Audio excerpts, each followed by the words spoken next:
Hello, friends. Today's topic is scope of ICT. Scope is a working area. मतलब वो क्षेत्र जहाँ पर हमने ICT को इस्तेमाल करना है. ICT का बेसिक्स पिछले लेक्चर्स में आपको बता दिया गया था. We have the three basic works. The first one is preservation of knowledge, second one transmission of knowledge, and third one the advancement of knowledge. In the light of above three words, so many educationists who deal with the education technology area or ICT like J.D. Finn, Lumsdaine and B Claude मैथेसिक्स, इन्होंने totally education technology के work को अपने अपने हिसाब से classify किया है. क्लासिफिकेशन से ज़्यादा ज़रूरी है कि आपको एक लिस्ट मिले जिस लिस्ट को आप प्रैक्टिकली एक्सप्लेन कर सकें in the practical dimension as well as in the theory examinations. Education technology में कुछ मैं पॉइंट्स बोल रहा हूँ, इन पॉइंट्स को ध्यान से सुनिए. पहले, the application of audio visual presentation equipment is a first line, first word, first topic which consider under the scope of ICT.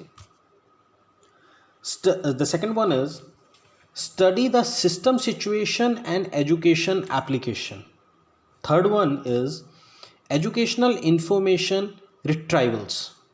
Fourth one, educational data processing. Fifth one, program of learning. Sixth one, optimal organization of instructional activities. Next one, appropriate organization of the groups. Next one, design for teaching tools. Next one, planning of facilities, and so many others. These points are basics comes under the scope of education technology. Now we take one by one word. Application of audio visual presentation equipments. The Hindi translation is श्रवण दृश्य प्रस्तुतिकरण यंत्रों का प्रयोग. मकसद बड़ा साफ है. जो हमने तीन वर्ड्स पहले लिखे, प्रिजर्वेशन, ट्रांसमिशन, एडवांसमेंट, इन सब कामों के लिए आप हार्डवेयर अप्रोच का इस्तेमाल करें. हार्डवेयर मीन्स कि मेरे पास किस तरह के स्टोरेज डिवाइसेस हैं, मेरे पास किस तरह की टेक्निक और टेक्नोलॉजीज अवेलेबल हैं जिससे मैं अपनी इंफॉर्मेशन को, नॉलेज को प्रिजर्व कर सकूं. कई बार it depends on the time. जैसे फॉर एग्जांपल किसी टाइम पे एपिडायोस्कोप एक इंस्ट्रूमेंट था जिसका इस्तेमाल किया जाता था.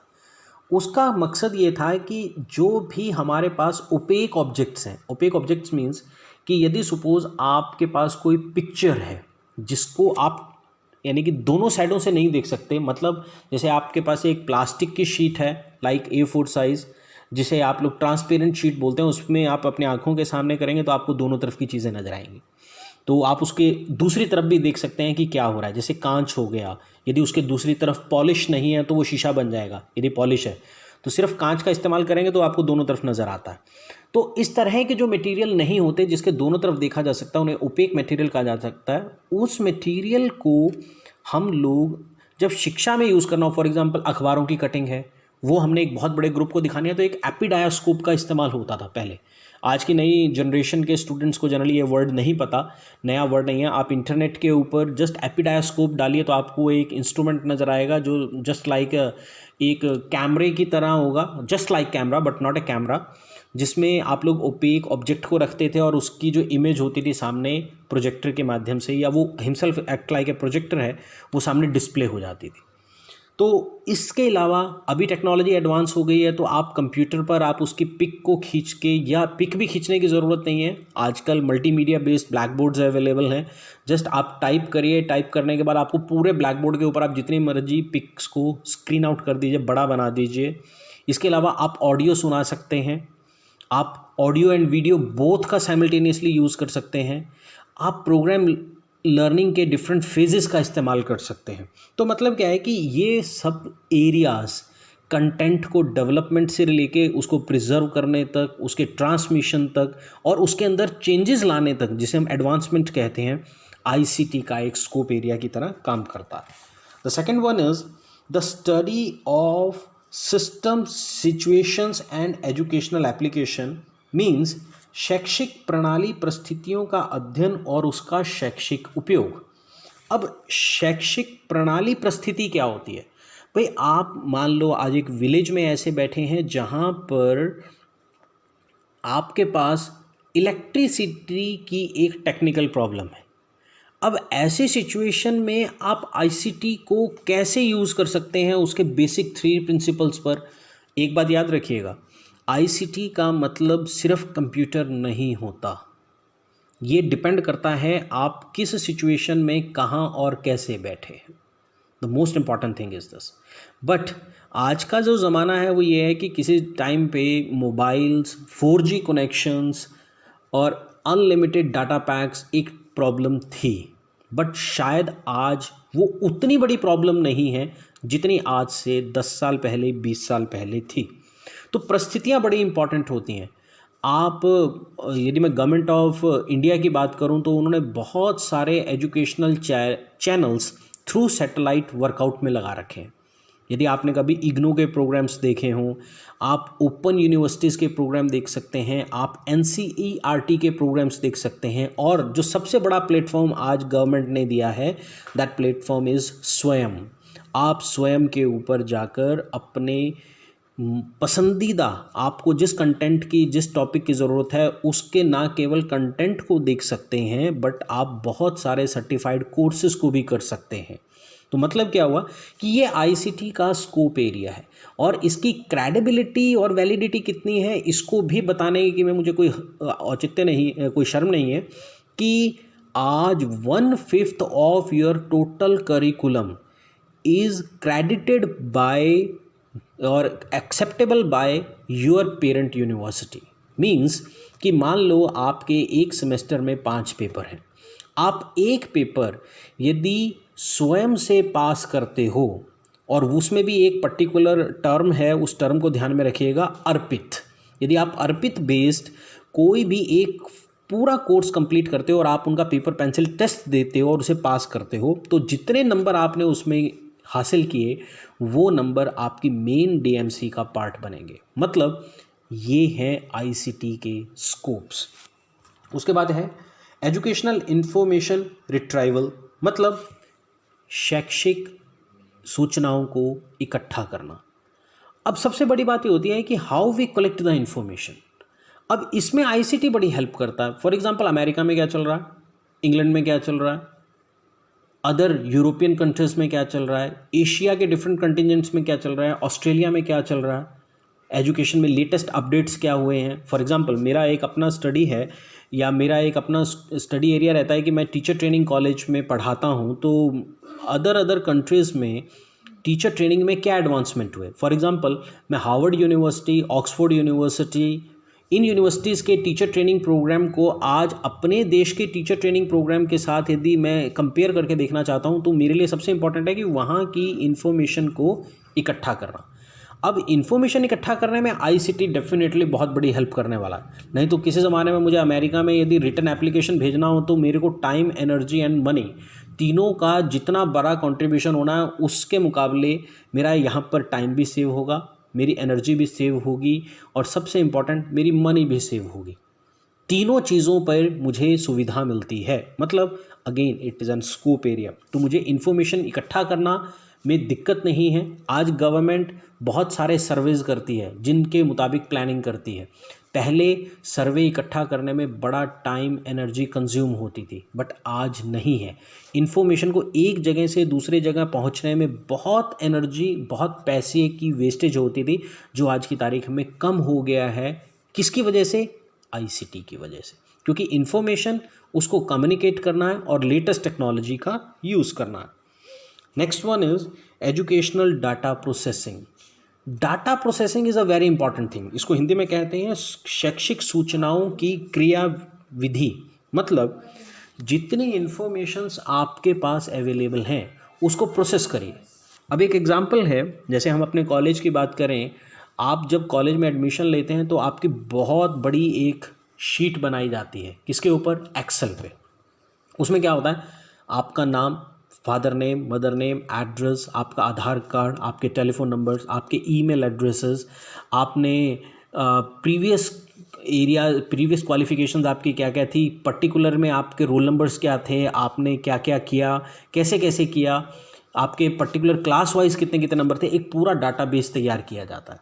प्लस एक और database during the whole course तैयार किया जाता है कि आपने क्लास में कितने असाइनमेंट्स दिए, आपने को करिकुलर एक्टिविटीज़ में कितना पार्टिसिपेट किया, आपकी पोजीशन क्या थी, आपके जो हाउस टेस्ट होते हैं उनकी परफॉर्मेंसेस क्या थी, आपकी अटेंडेंस की परफॉर्मेंसेस क्या थी, आपकी एक्स्ट्रा को करिकुलर एक्टिविटीज़ की प्रेजेंटेशंस क्या थी। मतलब कि एक डाटाबेस तैयार हो गया। अब इस डाटाबेस को हम अपनी सुविधा के अनुसार ज़रूरत के हिसाब से प्रयोग करते हैं। किन किन कामों में प्रयोग करते हैं? फॉर एग्ज़ाम्पल, हमें आपको एनुअल रिवॉर्ड्स देने होते हैं, हमें आप लोगों को एनुअली बेस्ट स्टूडेंट को सिलेक्ट करना होता है, आपको इंटरनल असेसमेंट्स के स्कोर्स देने होते हैं। तो मतलब क्या है, यहाँ पर सब जगह किसका इस्तेमाल हो रहा है? ICT का। और ये सब चीज़ें आप प्रैक्टिकली यूज़ करेंगे। गवर्नमेंट इंस्टीट्यूशंस में, गवर्नमेंट स्कूल्स में आज की तारीख में सेंट्रल गवर्नमेंट ने एक प्रोजेक्ट शुरू किया है, and the project name is SIM, SIM। SIM की फुल फॉर्म होती है सिस्टम इंफॉर्मेशन मैनेजर। जैसे लाइब्रेरी साइंसेस में एक लाइब्रेरियन बड़ा इंपॉर्टेंट होता है किसी भी इंस्टीट्यूशन में, उसी तरह से एक सिम नाम का इंस्टीट्यूशन में वर्क इंपॉर्टेंट होता है, और ये अब गवर्नमेंट का एक बहुत बड़ा प्रोजेक्ट चल रहा है। The next point is program of learning. भाई अब आपको लर्निंग करनी है, लर्निंग करने के लिए आपके पास बाकायदा एक स्ट्रक्चर टीचर अपने माइंड में डेवलप करता है। उस डेवलपमेंट के लिए आपको एक प्रोग्रामिंग करवाई जाती है। यदि आप अभी सीनियर क्लासेस में जाएंगे तो वहाँ पर आपको इस प्रोग्रामिंग को डिस्कस करना सिखाया जाएगा। फॉर एग्जांपल, आपको लीनियर प्रोग्रामिंग की बात करनी है, आपको ब्रांचिंग की बात करनी है, आपको मैथेटिक प्रोग्रामिंग की बात करनी है। These are the application areas oblique scope areas of ICT। Then the optimal organisation of instructional activity, शैक्षिक क्रियाओं का संगठन। अभी जैसा मैंने पहले बताया कि हम एक डाटाबेस तैयार करते हैं तो हमें उसकी प्लानिंग करने में भी हेल्प होती है कि आज हमने ये कर लिया, कल हम ये करेंगे, परसों हम ये करेंगे, किसी चीज़ की वजह से हम ये नहीं कर सके तो नेक्स्ट में हम ये करेंगे। Like that we constantly go with this. The next one is appropriate organisation of the group, मतलब समूहों का उचित संगठन। हमें आपके बारे में फुल इन्फॉर्मेशन मिलती है। जैसे सपोज कंटेंट के बारे में हमें सारी इन्फॉर्मेशन मिल गई, स्टूडेंट्स के बारे में सारी इन्फॉर्मेशन मिल गई। अब इस इन्फॉर्मेशन को ऑर्गेनाइज्ड करके स्मॉल स्मॉल ग्रुप्स में कैसे बांटना है ताकि उन ग्रुप्स का मैक्सिमम अपलिफ्टमेंट किया जा सके, उन ग्रुप्स को मैक्सिमम बढ़िया तरीके से आप काम करवाया जा सके। और यदि हम इन्फॉर्मेशन की बात करते हैं, अपने सब्जेक्ट कंटेंट की बात करते हैं, तो उसको इस तरीके से तैयार किया जाए कि जब हम थ्योरी के पेपर्स दें या अपने रिफ्लेक्शन लेवल तक लेके जाएं, क्योंकि नॉलेज को ट्रांसमिट करना, अंडरस्टैंडिंग करना दोनों पॉसिबल रहता है, but reflection is a different task और डिफ़िकल्ट टास्क माना गया है। तो रिफ्लेक्शन लेवल तक उसको ले जाने में ये आपकी मदद करता है।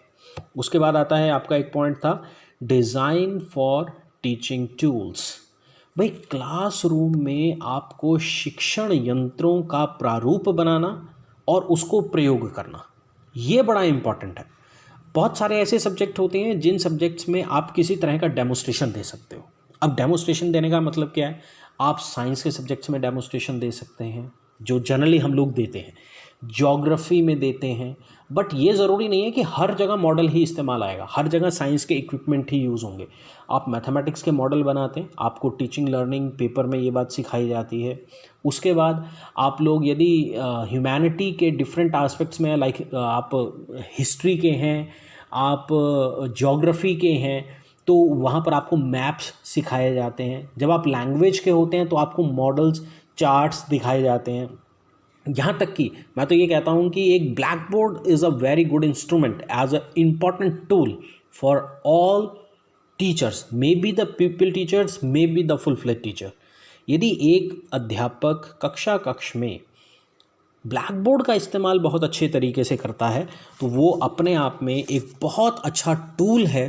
बट सीखने वाली बात ये है कि उसको यूज़ कैसे करना है। जैसे ब्लैक बोर्ड को यूज़ करने के लिए जनरली एक बेसिक टेक्निक का इस्तेमाल किया जाता है कि एक पूरे ब्लैक बोर्ड को 3 पार्ट्स में डिवाइड कर दिया जाता है। 2/3 पार्ट जो होता है वो रूटीन वर्कआउट के लिए होता है और 1/3 जो होता है वो हम लोग रफ वर्क के लिए करते हैं। यहाँ तक कि ब्लैक बोर्ड पे चॉक से कैसे लिखना है, डिफरेंट कलर्स के चॉक्स को कैसे इस्तेमाल करना है, जब हम इन बातों को डिस्कस करते हैं तो मतलब क्या है कि हम टेक्नोलॉजी ICT की बात कर रहे हैं। इसके बाद क्या होता है, एक हमारा लास्ट पॉइंट ये था, द प्लानिंग ऑफ फैसिलिटीज़। भाई अब क्या हो गया कि मुझे क्लासरूम को प्लान आउट करना है। प्लान आउट करना मतलब है कि मेरी क्लास किस तरह की है, उसमें स्ट्रेंथ कितनी है। स्ट्रेंथ के साथ साथ पर्टिकुलरली वेदर के अकॉर्डिंगली, क्लाइमेट के अकॉर्डिंगली, वॉइस मॉड्यूलेशन के अकॉर्डिंगली, स्ट्रेंथ ऑफ स्टूडेंट्स के अकॉर्डिंगली, लेवल ऑफ क्लास के अकॉर्डिंगली, मेंटल लेवल के अकॉर्डिंगली, और आप कोई भी डायमेंशन बना सकते हैं। There is no single limit.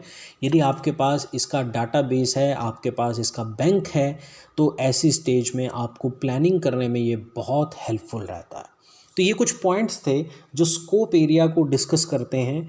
इसके अलावा एक सबसे इम्पॉर्टेंट पॉइंट और था कि हम क्लासरूम में टीचिंग करते हैं। मैं अपने पार्ट पर अब बोल रहा हूँ, ये तो स्टूडेंट्स के पार्ट पर भी हो गया कि स्टूडेंट से हमने ये करवाना है ICT के रेफरेंस में। बट एज अ टीचर मेरे लिए ICT कैसे इंपॉर्टेंट है। फॉर एग्जांपल मैं एक यहाँ पर एक एग्जांपल कोट करने जा रहा हूँ, फ्लेंडर्स एनालिसिस।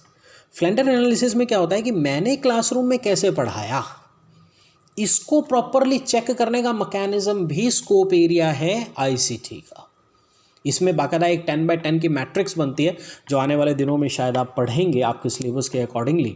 तो ये हैं वो स्कोप एरियाज़ जो ICT में इस्तेमाल होते हैं। Hope you enjoy the whole lecture. For next lectures please wait, soon I will upload it. Thank you very much.